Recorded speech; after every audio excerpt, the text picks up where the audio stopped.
معزز ناظرین و سامعین، آج مورخہ 5 ذی الحجہ بروز بدھ سن 1445 ہجری سہارنپور یو پی کے مشہور و معروف ادارے المہد الاسلامی مانک مئو میں معمار نسل نو حضرت الحاج مولانا محمد ناظم صاحب ندوی حفظہ اللہ مؤسس و رئیس مدرسہ حاضہ کی زیر صدارت عید قربان سے متعلق ایک بہت اہم دلچسپ اور معلوماتی پروگرام منعقد کیا گیا۔ اس پروگرام کا عنوان عید قربان کا منظر پس منظر ہے۔ یہ پروگرام مختلف کرداروں پر مشتمل ہے۔ پروگرام بہت عمدہ طریقے سے مرتب کیا گیا ہے۔ جو شخص یقینی طور پر اس پروگرام کو مکمل سنے، دلچسپی اور اہمیت کے ساتھ سنے گا، سننے کے بعد یقینی طور پر کہا جا سکتا ہے کہ اس کے سامنے عید قربان کا منظر پس منظر حقیقتاً واضح ہو جائے گا۔ اس پروگرام کے اندر عید قربان کی حقیقت، اس کے پس منظر کے ساتھ ساتھ عید قربان کے پیغام کو بھی واضح کیا گیا ہے۔ عید قربان کس چیز کا تقاضا کرتی ہے، قربانی کا پیغام کیا ہے، وہ تمام باتیں اس پروگرام کے اندر شامل ہیں۔ بہت عمدہ پروگرام ہے۔ آپ حضرات سے ادباً درخواست ہے کہ اس پروگرام کو مکمل سنیں، توجہ کے ساتھ سنیں اور دعاؤں سے نوازیں۔ بہت عمدہ پروگرام ہے، معلوماتی پروگرام ہے۔ ہم آپ کا وقت ضائع نہیں کریں گے۔ درمیان میں کوئی نظامت نہیں ہوگی، کوئی اناؤنسری نہیں ہوگی، نہ ہی کسی طالب علم کو انفرادی طور پر دعوت دی جائے گی۔ یک کے بعد دیگر ایک ایک طالب علم اسٹیج پر حاضر ہوگا، یک کے بعد دیگر ایک ایک کردار آپ کے سامنے پیش کیا جائے گا۔ درمیان میں کسی طرح کی کوئی دخل اندازی نہیں کی گئی ہے۔ اس لیے آپ بہت توجہ کے ساتھ اس پروگرام کو سنیں۔ یہ پروگرام شام کے وقت میں پیش کیا گیا تھا اور آج ہی الحمدللہ صبح کے وقت میں بھی ایک بہت عمدہ دلچسپ اور معلوماتی پروگرام منعقد کیا گیا، جس کو سننے کے بعد ذہن کے اندر کشادگی پیدا ہوگی، علم میں اضافہ ہوگا۔ اس پروگرام کا عنوان تھا فلسفہ قربانی، اعتراضات اور جوابات۔ وہ مہد اسلامی کے عربی درجات کے بڑی کلاس کے طلباء ہیں۔ انشاءاللہ وہ پروگرام بھی ہم بہت جلد آپ حضرات کے سامنے پیش کریں گے افادہ عام کی غرض سے، اور یہ پروگرام بھی ہم آپ کے سامنے پیش کر رہے ہیں۔ یاد رہے کہ یہ مہد اسلامی کے عربی درجات کے ابتدائی طلباء ہیں۔ آپ پروگرام کو دعوت دے رہا ہوں اہل کردار محمد آصف کو کہ آئے اور اس کے بعد ترتیب سے اپنا پروگرام آگے بڑھائیں۔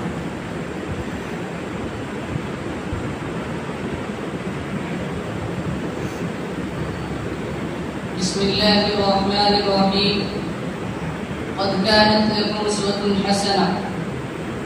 حضرات، عید قربان کی آمد ہے، جس کے پس منظر میں ایک زندہ جاوید تاریخ ہے، جس کے پس پردہ سنت و عبادت، فریضہ اور اطاعت ربانی کے ایمانی جذبات منتظر ہیں، جس کے دامن پر اطاعت، فرمانبرداری، جانبازی، جانسپاری، سرفکندی، رضاجوئی اور نفس کشی کی اہم تاریخ مرفوع ہے۔ عید قربانی کی تاریخ کا سر رشتہ مینا کے ان نیک زاروں سے ملتا ہے جہاں نہ زندگی کی چہل پہل تھی، نہ ہی تمدن و کلچر کے آثار، بلکہ زندگی اس جگہ دم بخود ہو جائے، کلچر و ثقافت کے لیپت بھی اپنی تابانی و زوفشانی گم کر دے، مگر خلیل اللہ کی اطاعت اور فرمانبرداری کی قائم کردہ مثال خداوند تعالیٰ کو اتنی پسند آئی، بس زمین سے مسیحائی کے نسل تیار ہونے لگے۔ متمدن ممالک نے بھی وہاں سے اپنی اصلاح کا آغاز کیا اور پوری دنیا پر وہاں کے فیضان رحمان نے سطوت زندگی اور شوکت زندگی سے مالا مال کیا ہے۔ قربانی دراصل سیدنا ابراہیم علیہ السلام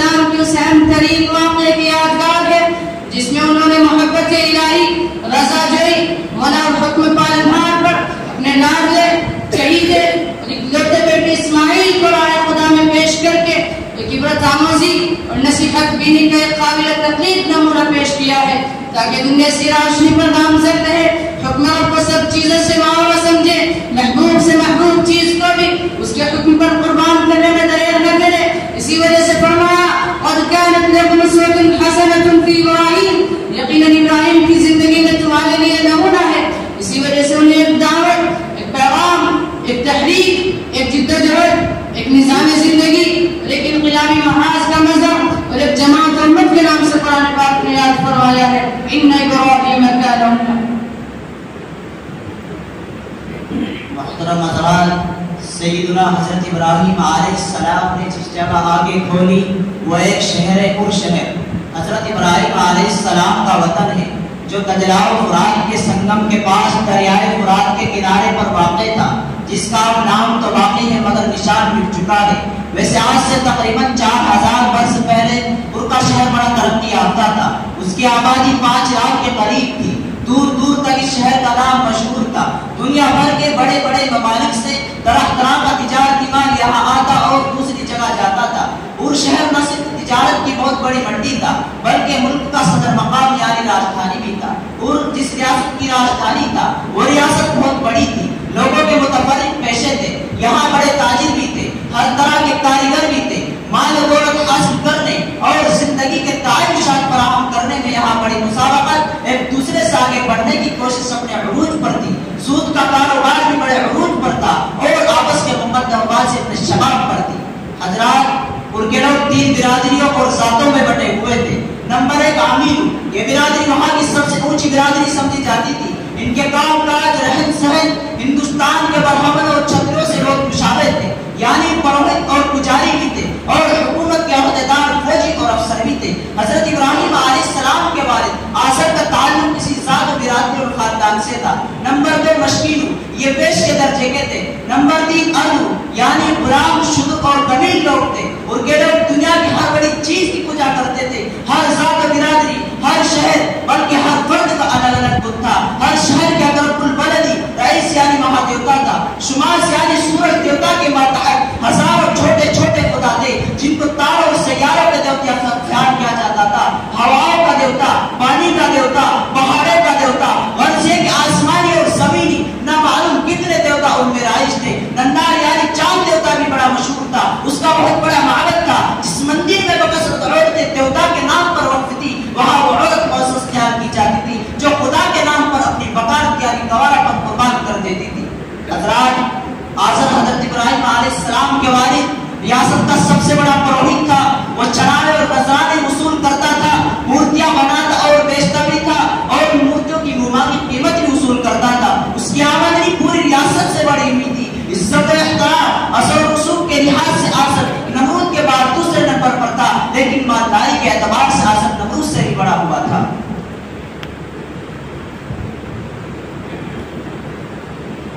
حضرات، ایسے ماحول، ایسی فضا، ایسے گھر میں حضرت ابراہیم علیہ نبینا علیہ السلام نے آنکھیں کھولی، ان کی طبیعت میں نیکی تھی، صلح تھی، وہ اپنے والد سے بار بار پوچھتے کہ ابا جان آپ کیا بنا رہے ہیں، ان کا کیا کام ہے؟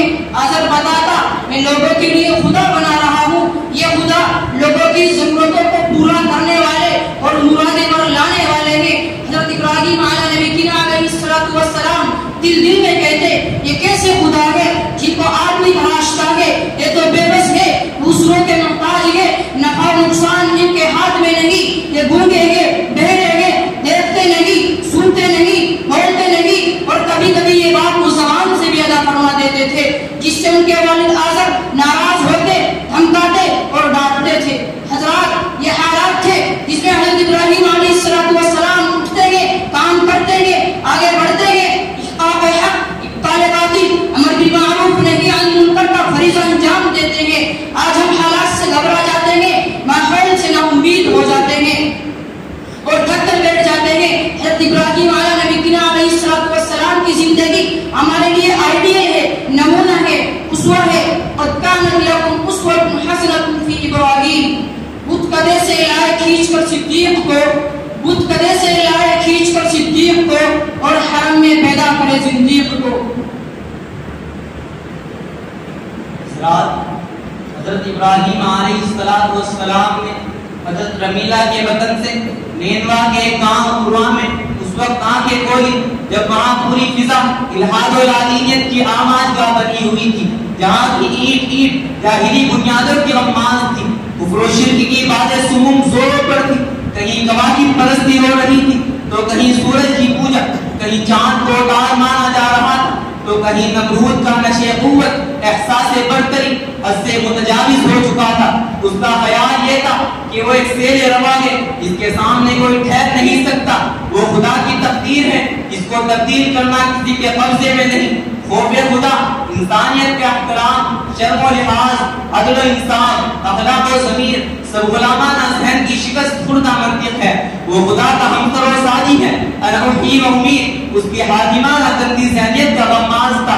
اس سے بڑھ کر اور کیا ہو سکتا ہے کہ حضرت ابراہیم علیہ السلام کے والد تارک یعنی آزر خود بہت بڑے استاذ، بت فروش اور بت پرست تھے۔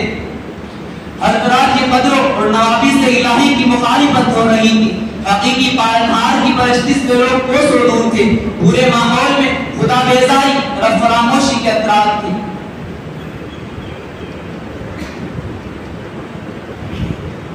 لیکن حضرت ابراہیم علیہ السلام نے اس ماحول کے لیے میں نہیں ملائی جن کے کی طرح نہیں رہے، حالات کے سکہ کم قدری پیمانوں میں اور تاریخ کے کل کردہ معیاروں اور معاشرے کے بنائے ہوئے فرسودہ سالیوں پر ایمان لانے سے صاف انکار کر دیا۔ انہوں نے بیدار دل، زندہ زمین اور محکم ایمان سے اسلامی دشمن اور تہذیب کی مزاحمت کا مجاہدانہ وار مقابلہ کیا۔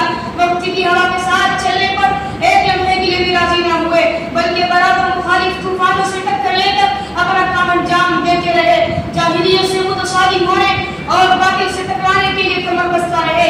انہوں نے اپنی اور لازمی ہمجوئی، اخلاص و بے غرضی سے، ہمت سے مردانہ اور جرأت انانہ سے سنگین ترین مراحل میں نایاب مردان کام کی طرح بازمانہ ستیرہ بنارہ لگا کر گھارے کے ہلاکت انگیز روح کو بدل لایا، طوفان کو ٹھنڈا کر دیا، حالات کی کایا پلٹی، زمانے کے بتوں کو پاش پاش کر کے وحدت کے نغمے گنگنائے۔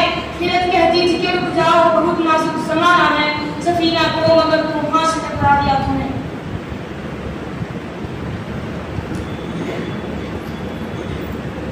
دوستو، اس کی پاداش میں آپ کو آداب و مسائل، رنج و محن، الفت و پریشانیوں، دشوار گزار گھاٹیوں اور اضطراب انگیز وادیوں سے گزرنا پڑا۔ وطن عزیز جہاں سے انسانوں کو والہانہ محبت ہوتی ہے، جو ہزاروں خرابیوں کے باوجود بھی انسان کو عزیز ہوتا ہے، مگر اس کی بھی آپ کو قربانی دینی پڑی۔ آپ کے رفقت شعر کے حوالے کیا گیا، دھمکیاں دی گئی، یا ابراہیم لئن لم تنتہ لأرجمنک وہجرنی ملیہ، مقاطعہ و بائیکاٹ کر دیا گیا، پورا ماحول آپ کا دشمن ہو گیا، محبت کی ایک ایک کڑی ٹوٹ گئی، اخوت کی تمام مقدار کو پامال کر دیا گیا، اپنے پرائے یگانہ بیگانے ہو گئے۔ لیکن آپ نے باطل کے سامنے جہالت و ضلالت کے روبرو کبھی بھی سرخم نہ کیا، دھمکیوں کے سامنے سپہ نہ ڈالی، تعذیبوں سے پریشان ہو کر راہ نہ بدلی، مشکلات سے زچ ہو کر رب حقیقی کی اطاعت سے منہ نہ موڑا، بلکہ ملامت کرنے والوں کو ملامت اور تمہ دینے والوں کا تمہ، جبر و استقلال کرنے والوں کے تمام حربوں کی پرواہ کیے بغیر جرأت مندانہ اعلان کیا، پورے ماحول پر نشست زدی کی، پورے قوم کی غیرت کو للکارا، اپنے پورے خاندان یہاں تک کہ والد محترم کو اور پورے قوم کے روبرو بتوں کی تراشیدہ پتھروں کی اور معبودان باطلہ کی توہین کی، اپنی برات کا صاف اعلان کیا۔ یہ اعلان ایک خلیل اللہ ہی کر سکتا ہے۔ پھیلے ہوئے طوفانوں میں اپنی نیا پال لگانے کا عزم بہم معمار کعبہ کے سینے میں ہو سکتا ہے۔ وقت کے نابوداؤں کی انا کو بڑائی تحدی ابراہیم ہی کر سکتے تھے۔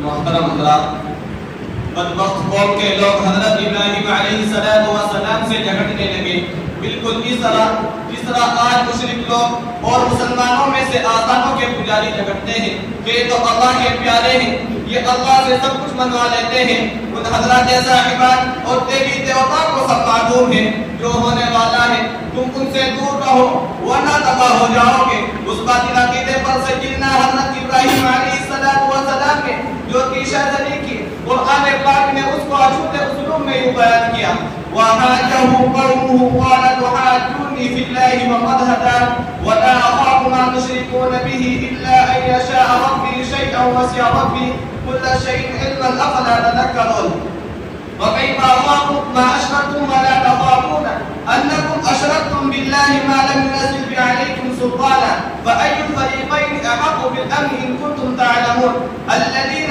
آمنوا ولم يلبسوا إيمانهم بظلم أولئك لهم الأمر وهم مهتدون.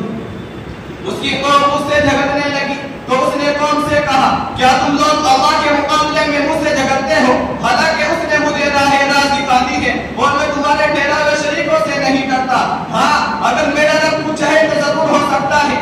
میرے رب کا علم ہر چیز پر حاوی ہے. پھر کیا تم ہوش میں نہیں آؤ گے اور آخر میں تمہارے ٹھہرا ہوئے شریکوں سے کیسے کروں جبکہ تم لوگ اللہ کے ساتھ ان چیزوں کو خدائی میں شریک بناتے ہوئے نہیں ڈرتے جن کے لیے اس نے تم پر کوئی سند نازل نہیں کی ہے. ہم دونوں طریقوں میں سے بہت زیادہ بے خوف اور اطمینان کا مستحق ہے. بتاؤ اگر تم کچھ علم رکھتے ہو حقیقت میں تو امن انہی کے لیے ہے اور ظاہرات غیبی میں جو ایمان لائے اور جنہوں نے ایمان کو ظلم کے ساتھ آلودہ نہیں کیا تاللہ لاکیدن اصنامکم بعد ان تولوا مدبرین. خدا کی قسم میں تمہاری غیر موجودگی میں ضرور تمہارے بتوں کی خبر دوں گا.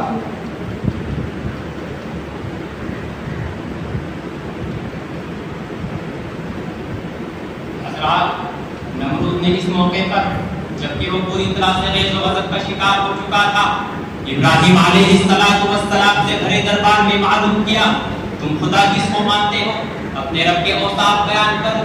تب ابراہیم علیہ السلام نے فرمایا میرا رب وہ ہے جس کے قبضے میں موت و حیات ہے وہی موت دیتا ہے وہی زندگی بخشتا ہے. نمرود موت و حیات کی حقیقت سے ناآشنا کہنے لگا اس طرح موت و حیات کو میرے بے قبضے میں ہے اور یہ کہہ کر اسی وقت ایک بے مخصوص شخص کے متعلق جلاد کو حکم دیا کہ جاؤ اس جلاد کو حکم دیا کہ اس کی گردن مار کر اس کو موت کی گھاٹ اٹھا دیا جائے. جلاد نے حکم کی تعمیل کی قتل کے سزا یافتہ مجرم کو جیل سے بلا کر حکم دیا کہ جاؤ ہم نے تمہاری جان بخشی کی. اور پھر ابراہیم علیہ السلام کی طرف متوجہ ہو کر کہنے لگا کہ دیکھا میں بھی کس طرح زندگی بخشتا اور موت دیتا ہوں پھر تیرے خدا کی خصوصیت کیا ہے.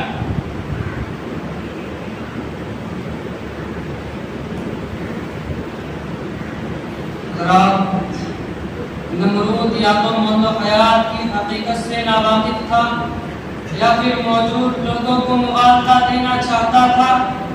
نمرود نے کسی قیدی کو رہا کر دینے کا نام زندگی بخشا اور اس طرح کسی کو قتل یا پھانسی سے بچا لینا. موت کا مالک ہونا نہیں ہے. موت کا مالک وہی ہے جو روح انسانی کو جسم سے نکال کر اپنے قبضے میں کر لیتا ہے. اس لیے بہت سے دار سیدہ اور شمشیر چشیدہ انسان زندگی پا جاتے ہیں اور بہت سے قتل و دار سے بچائے ہوئے انسان لقمہ اجل بن جاتے ہیں اور کوئی طاقت ان کو روک نہیں سکتی. اور اگر ایسا ہو سکتا تو ابراہیم علیہ السلام سے گفتگو کرنے والا نمرود کبھی بھی سرپرائے سلطنت نہ ہوتا بلکہ اس کے خاندان کا پہلا شخص ہی آج بھی اس تاج تخت کا مالک نظر آتا. مگر نہ معلوم کہ عراق کی اس سلطنت کے کتنے مدعی زیر زمین دفن ہو چکے ہوتے اور ابھی کتنوں کی باری ہے.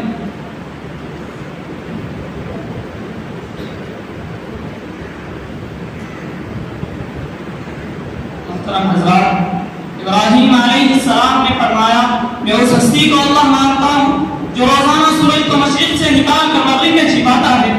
لہذا اگر تو بھی رب ہے اور اسی طرح خدائی کا تجھے دعویٰ ہے تو اس کے خلاف سورج کو مغرب سے نکال کر مشرق میں چھپا دے.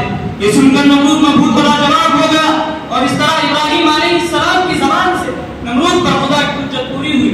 الم تر الی الذی حاج ابراہیم بربہ ان آتاہ اللہ الملک اذ قال ابراہیم ربی الذی یحیی ویمیت قال انا احیی وامیت قال ابراہیم فإن اللہ یأتی بالشمس من المشرق فأت بها من المغرب فبهت الذی کفر واللہ لا یهدی القوم الظالمین.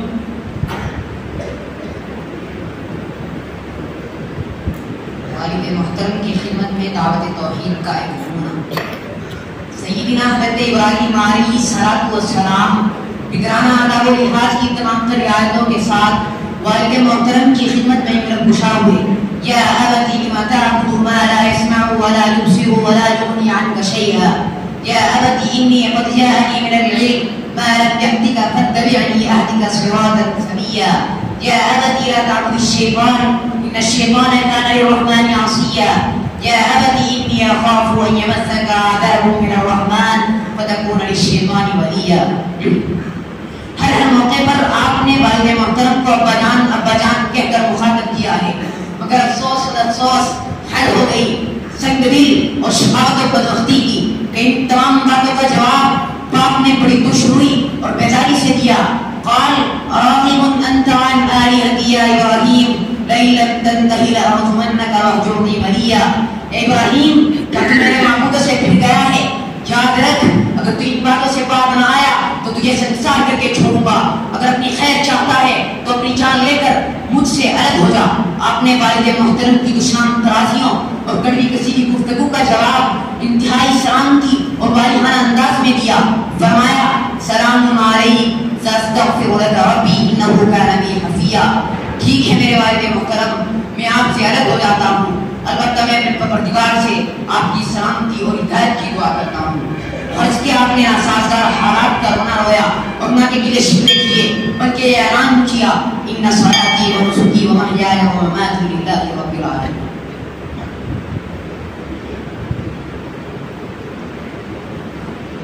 جب تمام دلائل و براہین مکمل ہو گئے تو ابراہیم علیہ السلام کی جد و جہد کا معاملہ ختم ہو گیا اور اب دلائل و براہین کی قوت کے مقابلے میں مادی طاقت و سطوت نے مظاہرہ شروع کر دیا.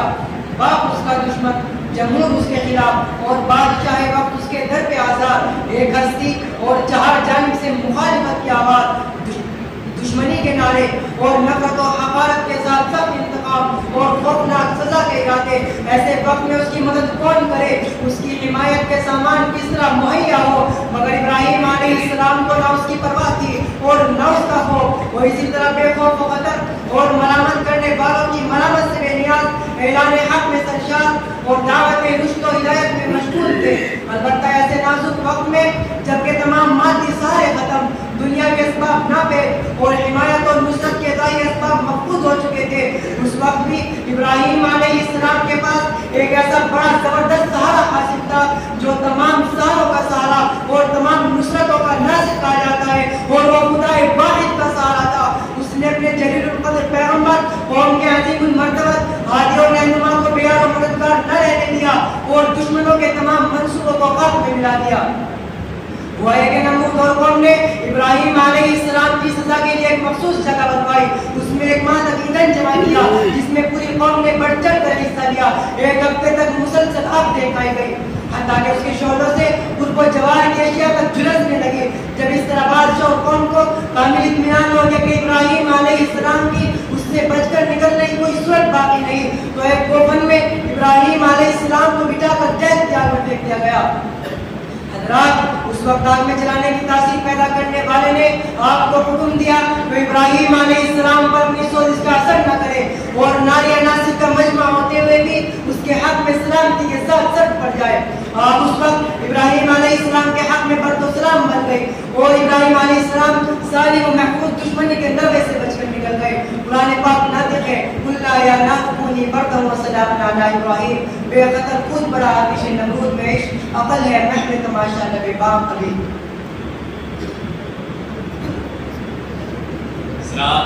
لیکن اسی پر بس نہیں ہوا، آپ کی ابتدا و آزمائش کا دور یہیں پر ختم نہیں ہو گیا، بلکہ ابھی اور بھی دشوار گزار گھاٹیاں تھیں جن کو آپ نے صبر و ثبات کے ساتھ خندہ پیشانی سے پار کیا ہے. چنانچہ وطن سے ہجرت فرما کر فرات کے غربی کنارے کے قریب ایک بستی میں چلے گئے جو کلدانی کے نام سے مشہور ہے. یہاں کچھ عرصہ قیام کیا اور حضرت لوط علیہ السلام حضرت سارہ ہم سفر رہے. کچھ دنوں کے بعد یہاں سے حران کی جانب روانہ ہو گئے اور وہاں دین حنیف کی تبلیغ شروع کر دی. اس طرح تبلیغ کرتے کرتے فلسطین پہنچے اور فلسطین کے غربی اطراف میں سکونت اختیار کی. اس زمانے میں یہ علاقہ کنعانیوں کے زیر اقتدار تھا. کچھ عرصہ یہاں قیام فرما کر غرب ہی کی جانب بڑھتے چلے گئے حتیٰ کہ مصر جا پہنچے. مصر میں اس وقت رقیون کی بادشاہت تھی. جب حضرت سارہ کو اس نے اپنی ہوسناکی کی شکار بنانا چاہا، اس مقدس عورت کی عصمت کو پامال کرنا چاہا، زوجہ خلیل اللہ کی ناموس زوجہ خلیل اللہ اس کی بے حرمتی کرنے کا ارادہ کیا اور خواہشات کو تسکین دینے کے لیے ہاتھ آگے بڑھائے تو اس کے قوائے عمل شل ہو گئے، حواس باختہ ہو گیا، بدن پر لرزہ طاری ہو گیا. اس میں تو نہ معلوم کتنی معصوم عورتوں کے تقدس کو کچلا تھا، نہ معلوم کتنی عورتوں کو اپنی خواہشات کی قربان گاہ پر بھیٹ چڑھایا تھا، مگر حیرت انگیز کرامات دیکھ کر وہ سراسیمہ ہو گیا. عقل و خرد نے اس کی آگاہی کی، وہ سمجھ گیا یہ عورت کوئی معمولی عورت نہیں ہے، اس کا مقام بہت بلند و بالا ہے. آگے بڑھا اور ماں کی چاہتے ہوئے حضرت سارہ سے صحت کی التجا کی. حضرت سارہ کی دعا سے وہ صحت یاب ہو گیا. اس واقعے کا اس پر اس قدر اثر ہوا کہ اس نے اپنی بیٹی حضرت حاجرہ حضرت سارہ کو یہ کہہ کر عطا کی کہ میری بیٹی کا اس گھر میں لونڈی بن کر رہنا دوسرے گھر میں ملکہ بن کر رہنے سے بہتر ہے. اپنی حضرت حاجرہ کو حضرت سارہ نے خلیل اللہ کی زوجیت میں دے دیا.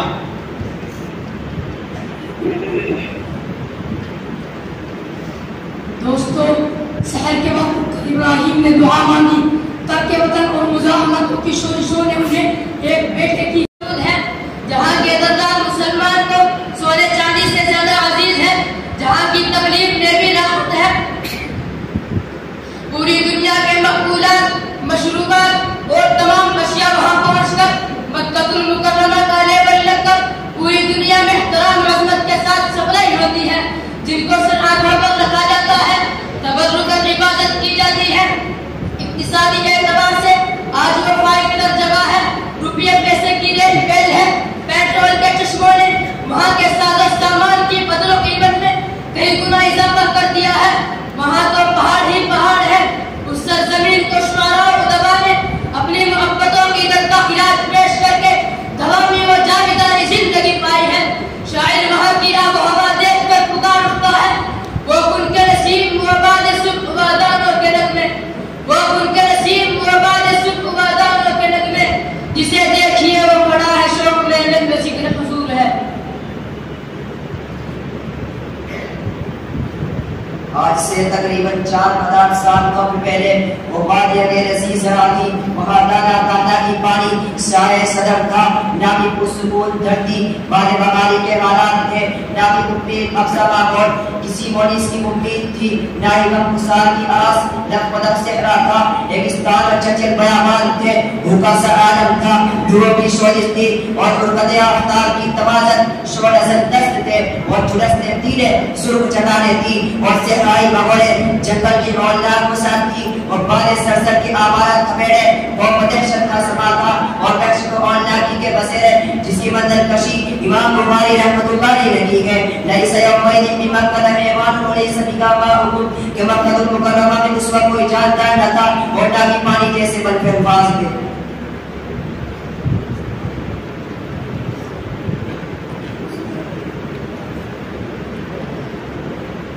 صحرا جس کا سینہ آتشی کرنوں کی مستی ہے، وہ صحرا جس کا سینہ آتشی کرنوں کی مستی ہے،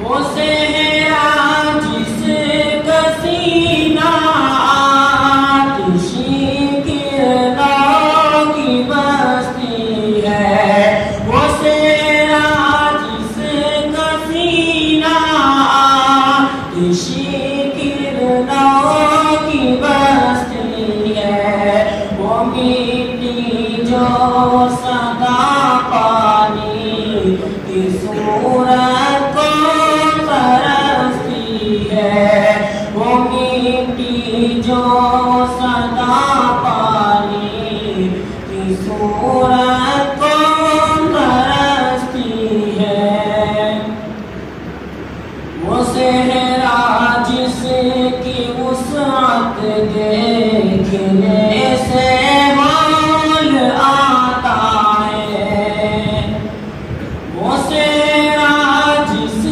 کی وسعت دیکھنے سے مول آتا ہے، وہ صحرا جس کی وسعت دیکھنے سے مول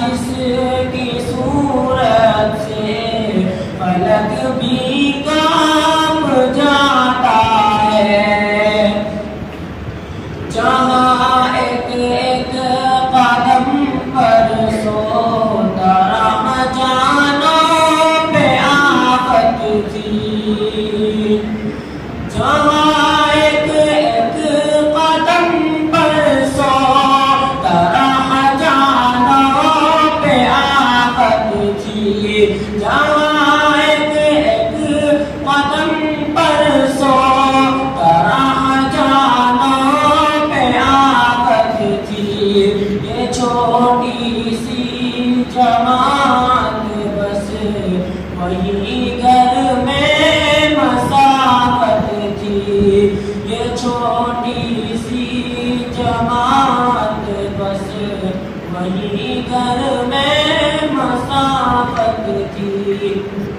محبت کا، رب العالمین سے عشق کا کیسی روح ان میں پھونکی گئی تھی، کتنا مضبوط دل ان کے سینے میں رکھا تھا، ایسے موقع پر کوئی اور ہوتا تو سپر ڈال دیتا، حالات سے سمجھوتا کر لیتا، اپنے فلسفے کے بہت سے بہانے تلاش لیتا، سہل انگاریوں کے دروازے پر دستک دے ڈالتا، مگر خوبصورت اور چہیتی دل اور ننھے نقل جگر کو چھوڑنے پر آمادہ نہ ہوتا، مگر وہ اللہ تبارک و تعالیٰ کا لاڈلا نبی، وہ مہمان کعبہ، وہ بانی مکہ، وہ خلیل خدا، وہ جد رسول اکرم صلی اللہ علیہ وسلم، وہ برگزیدہ انسان بے چونچ رایا سے چل دیتا ہے، تعمیر حکم کا انوکھا انداز دیتی ہے کہ بیوی آواز لگا رہی ہے، اے والد اسماعیل ہمیں کس کے حوالے چھوڑ چلے ہو، مگر وہ پیچھے مڑ کر بھی نہیں دیکھتا، اللہ کے پاس چھوڑ کر جا رہا ہوں اس کے علاوہ کچھ نہیں کہتا، کوئی اشارہ بھی نہیں کرتا، اس کی آنکھوں سے آنسوؤں کی جڑی بھی نہیں لگتی، اس کا دل ایک لمحے کے لیے بھی نہیں پسیتا، اس کے قلب میں کوئی خوف و وحشت بھی پیدا نہیں ہوتا،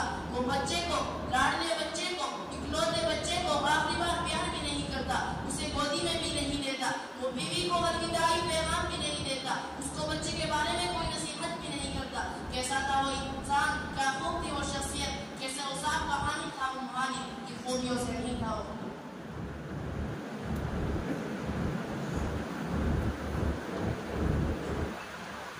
پہاڑ کی اوٹ میں آتا ہے، آسمان کی جانب نظر اٹھاتا ہے اور دعا کے لیے بےتابانہ متضرعانہ انداز میں ہاتھ پسار دیتا ہے، پیاب ہو گیا سرزمین کے لیے، اپنی اولاد کی سرسبزی و شادابی کے لیے، ہادی موعود کی بعثت کے لیے رب ذوالملل کا دروازہ کھٹکھٹاتا ہے، حقیقی پالنہار کے دروازے پر دستک دیتا ہے، دل کے لامحدود جذبات کی ترجمانی زبان آنکھوں سے رواں اشکوں کے ساتھ ان الفاظ میں کرتی ہے۔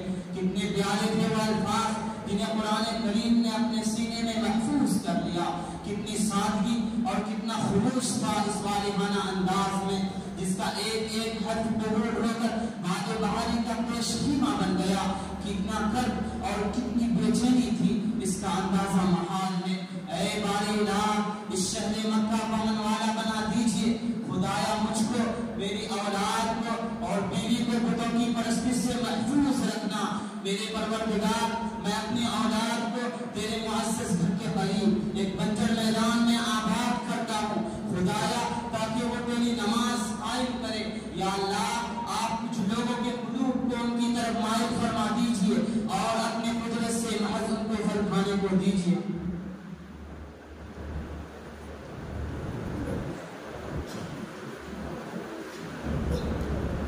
أعوذ بالله من الشيطان الرجيم، بسم الله الرحمن الرحيم،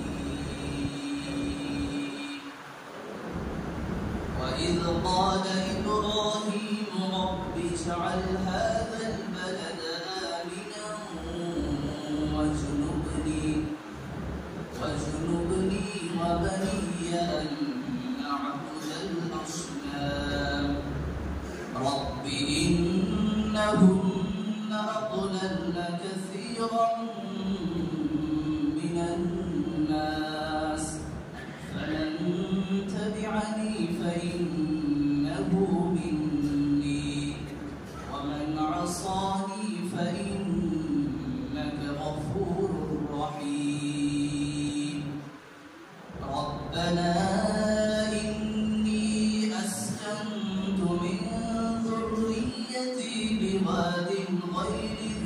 زرع عند بيتك المحرم ربنا ليقيموا الصلاة فاجعل أفئدة من الناس تهوي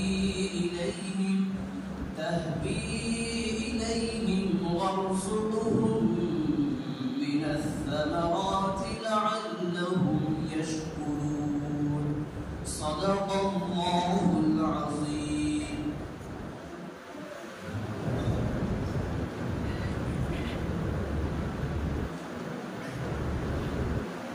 کہا مالک عمل کو تابع ارشاد کرتا ہوں. کہا مالک عمل کو تابع ارشاد کرتا ہوں.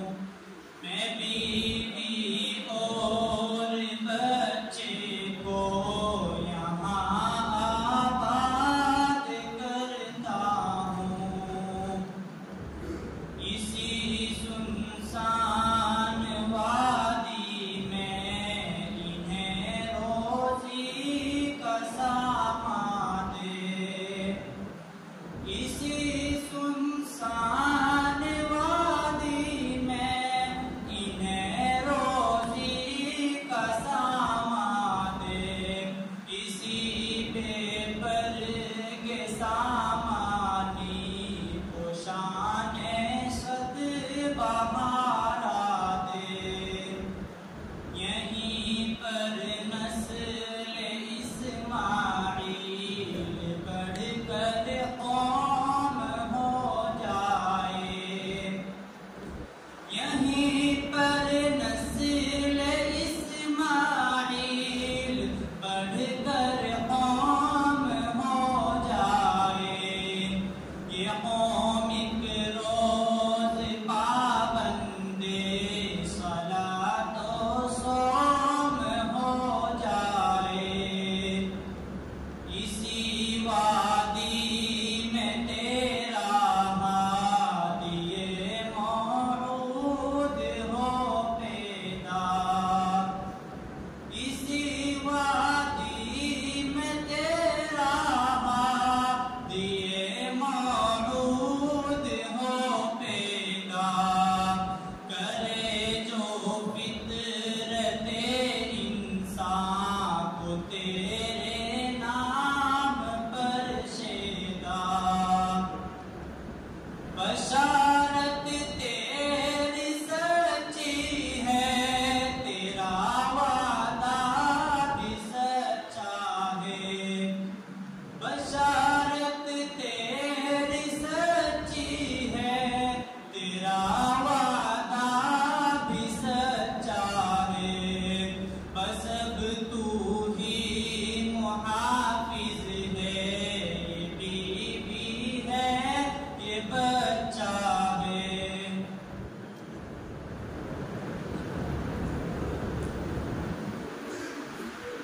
جہاں آدم تھا نہ آدم زاد، اوپر آفتاب کی تمازت، نیچے زمین کی تپش، لوہوں کا کر، فضا کا سمو، سائن کا ماحول، دور دور تک کھانے کا امکان نہ پانی کا نشان.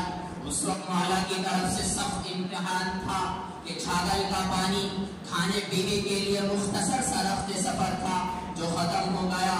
عرب کے ریگزاروں اور وہاں کے سخت حالات و ماحول نے دونوں جانوں کو کرب و درد میں مبتلا کر دیا.